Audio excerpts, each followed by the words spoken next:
சாப்பாடும் வடிச்சிட்டோம். அப்புறம் வந்து இவனை பாருங்க,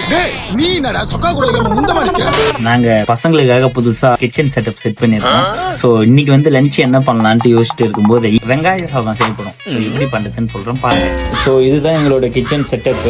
வெங்காயம் சாதத்துக்கு முதல்ல வெங்காயம் தேவை. நான் வந்து கட் பண்ணி கொடுப்பேன், இவங்க தோல் உரிப்பாங்க. அப்புறம் வந்து ஒரு 7 பச்சை மிளகாய் எடுத்துக்கோங்க.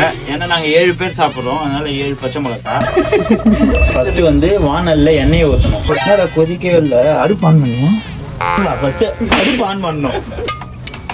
ஸோ எண்ணெய் வந்து காஞ்சிச்சான்னு கையை விட்டு பாப்படாது, அனல் வச்சு செட் பண்ண.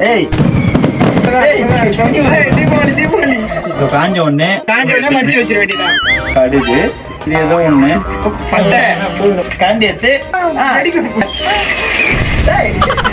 இப்ப வந்து வெங்காயம் போடணும். வெங்காயம் உங்களுக்காக தான் இந்த சாதம், வெங்காய சாதம். சிக்கமா. அப்புறம் பச்சை மிளகாய் போட்டுக்கணும். ஸோ எஸ், அதுக்கப்புறம் வந்து குழம்பு தூள், ரெட் சில்லி பவுடர், மஞ்சள் தூள். இது என்னது தெரியல, இது லைட்டா எப்படி இதுன்னு பாப்போம். இத சாப்பிட்டா எப்படா இருக்கும் இது டேஸ்ட்.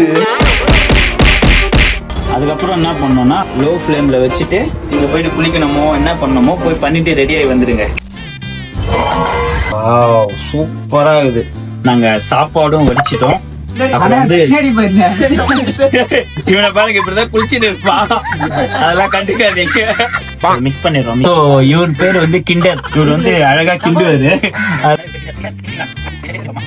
சாப்பிட்றதுக்கு முன்னாடி எப்பயுமே ப்ரேயர் பண்ணணும். நீ மெண்டலா? நீ சத்தியமா சொல்றேன், சூப்பரா இருக்குது. மொட்டை மாடி சமையல் vlogs வரும், நீங்க கண்டிப்பா பார்த்துட்டு சப்போர்ட் பண்ணுங்க. தேங்க்யூ.